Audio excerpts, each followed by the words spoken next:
Wagwan, welcome back to Stunt College. I'm Mickey Stunts. This is class number 2.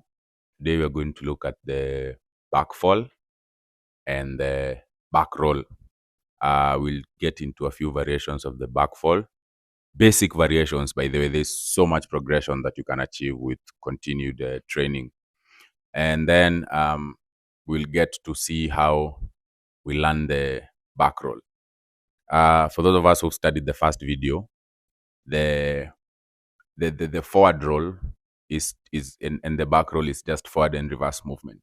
So if you've studied that first video well for the forward roll, the back roll should come easier for you guys, or rather you should have some good understanding of it because it's just reversed movement of the forward roll.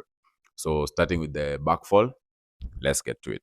So the first thing that I advise that you try is what we typically call a trust fall, of course with a crash mat. We know what a trust fall is, right? It's a trust activity where you just fall on your back and you expect your partners to catch you. In our case, the crash mat is our partner, so the crash mat will ensure our safety. Why would I do this? Just to get used to that awkward motion of falling, which we are not used to, because most of the time we don't fall intentionally. So you now train yourself to do it because me doing it right now is an intentional fall, right? And you get used to it just to get out the fear. Best example is in a scene, you get a headshot and the director wants you to fall straight. So if you're not used to that kind of fall, your character might come back to life as you drop because you're scared of the motion of going down because it's kind of unknown or unfamiliar ground for you. So a basic trust fall.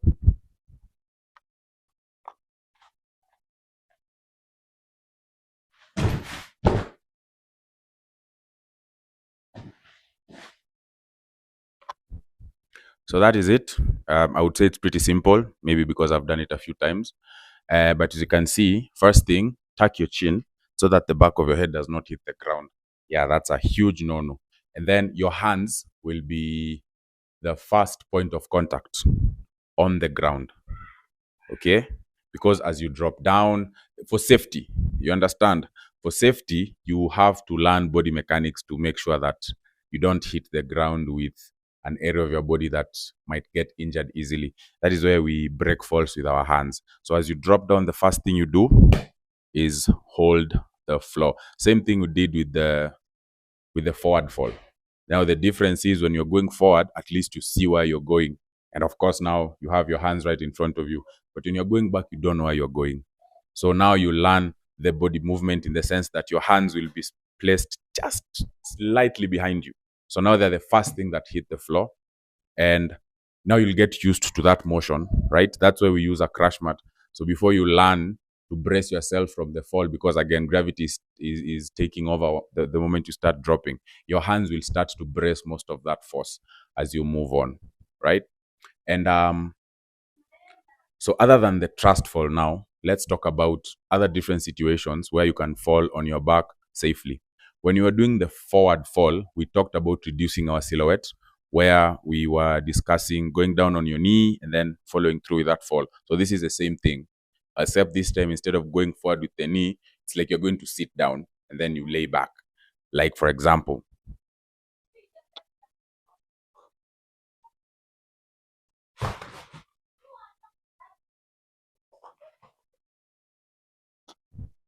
again, I would say the movements are simple. They get more complex with the level of progression. It's I'm just trying to make sure like all of us are at par as far as basics are concerned. So with the back fall now, when you're reducing your silhouette, there's also different variations to it. I just fell straight on my back from this position. So assuming I'm here, and so I get popped and it's just pop down, boom. But then dropping is, we have angles while you're dropping. I don't want to confuse you, but the best example I would say is, say you got shot in the chest, right? So I got shot right here. So if I get shot right here, of course my motion will be a slight turn to the side. Okay, so I'll do it on this side so at least we can see. So if I get popped on this side, as I go down also there's a bit of turning to the side. So how does that look? You get popped, so as you drop you go down, and then you finish by turning to the side. So try those three first of all, right? Drop, well, I should say, yeah, three. Drop straight on your back, then drop and turn on each side. Let's assume you've been hit on this shoulder and then on this other shoulder. So you have the three variations where you drop facing up and then you drop and end up facing to the right or to the left. But before those three, start with your thrust falls. Do as many as you need to make sure that you're comfortable. Do not forget to tuck your chin. And maybe if you could add one more variation now in regards to height. There are some situations where you're meant to fall on your back by jumping a little bit. Say if somebody hit you here with a baseball bat. See, now that one would like cause a bigger reaction. So for example, a higher fall, a higher back fall, which means now we entice a bit of a jump to it. But here's the thing. Also, start low. Let's not get excited. Start low. So ideally, I would start from this position right here. Just a basic crouch, right? And then from here, I will take off and notice that the first point of contact with my body to the floor is my hands, just like this.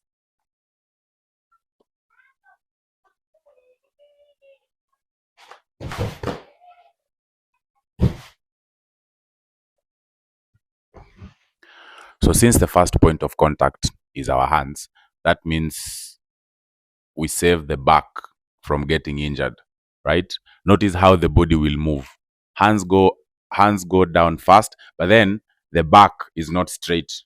You understand? Because my head looks like it's lower. It looks like I'm trying to dive backwards, right? So as the legs go up, and the reason why the legs go up is also to give us the illusion of that turning of the body. Because if you jump and you don't take your legs up, then your legs might be the first point to hit the floor, which will then be a very awkward fall. You want to look like you're standing like this, and then you get hit and you boom, fall on your back. Sawa sawa. So now because the biggest percentage of that initial force is absorbed from the hands, now it's easier on the rest of your body as you go down. These movements will feel clumsy as you start off. Also, it's okay to have a bit of fear again, because fear of the unknown is normal. That is why we train. That is why we rehearse, so that by the time you get to a point where you actually need to do this particular skill set, you are a-okay. So one more time.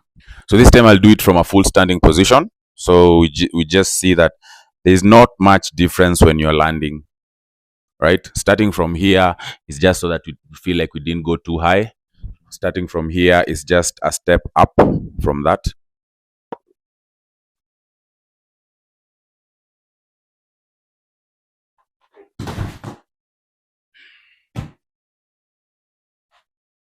If you feel you want more cushioning, that's allowed, that's okay. I would only advise that you also keep in mind that you need to, over time, you have to start reducing your level of cushioning. Just have one basic crash mat. All right. We never want to risk injury, by the way. We are advised when you're doing stunts training, train it for safety. You don't train it to get tired. You understand? I don't expect you to show up in a random day and do 50 of these. Sawa sawa. Go do your workout. Just do 10. Sawa sawa. Progressively, slowly, slowly, slowly. Because the more you learn, and now you're able to do, say, 5 different variations of a back fall. You can't do 50 of each. You understand? And doing 10 of each means you're doing 50. You're doing now 50 reps of something. So also keep that in mind, because the more we do some of these moves that look a bit dangerous, if you fatigue yourself, it's easier to get injured. Sawa sawa. So let's not over exercise when you're working with technical stunt skills. Please. Yeah. Low numbers. That works. So we now have thrust fall, straight fall, fall to the side, and the jump. So those are 5 variations. Sawa sawa. So now we are trying 5 of each. That's 25 reps already. It's okay to do 10. Do slowly. Let's not rush. Let's not hurt ourselves. Sawa sawa. Moving on now to the back roll. The basic back roll, or rather, a basic back roll is a reverse motion of the basic forward roll. So that's why I'd said those of us who have studied, I should be saying, all of us I'm expecting to have studied the first video, right? So if you watch that video and understand it, the mechanics for doing the back roll is just the reverse. I will give you an example. So this is a basic forward roll, and then I'll just reverse back to a back roll, right?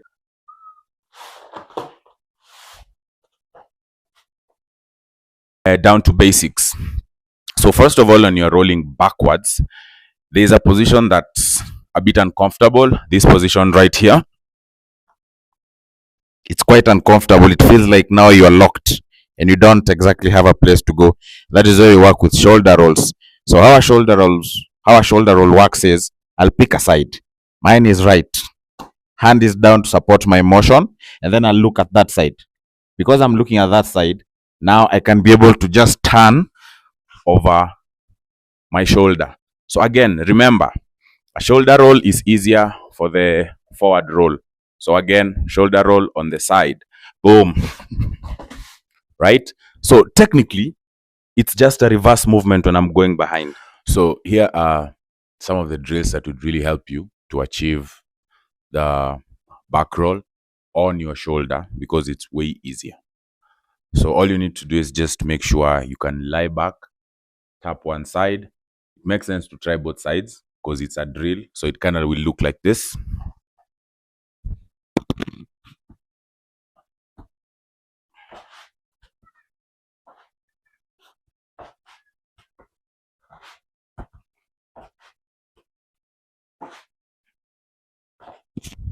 Because the whole point is, once your feet get to the floor, that means you can definitely now follow the path and just turn completely.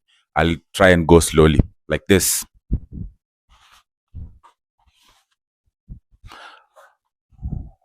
You see, I know it looks simple. I honestly, it's not that simple for a lot of us, but just keep on drilling it, drilling it, drilling it. The one point that I will emphasize is, don't lock yourself in the middle like this, because now it's very hard to go through, and also it causes a lot of strain on your neck. So the best thing now is where we are going on the side, because then it's easier and even safer for that pressure that you subject on your neck when you have all that weight while you're trying to turn back. So same thing again from here, legs back to one side, right? So notice, oh, another thing, you see what's happening right now. So when we start, we will actually fall on side like this quite a few times. That's very normal. Okay, it's actually a good thing it happened because I was trying to do it very slowly, but yeah, that will happen a lot. So expect that as well. So you'll find that a lot of us will do this and end up here on the side, even if it means ending up like on your knees, like such. That happens a lot. So we'll just drill it, drill it, drill it until you make sure you can turn back and face the direction where you were facing when you started, like this. Sawa sawa. So that's it for second lesson. Go through this, try to learn something. Till next time, stunt it. Na msisahau ku warm up na ku stretch, by the way, very important.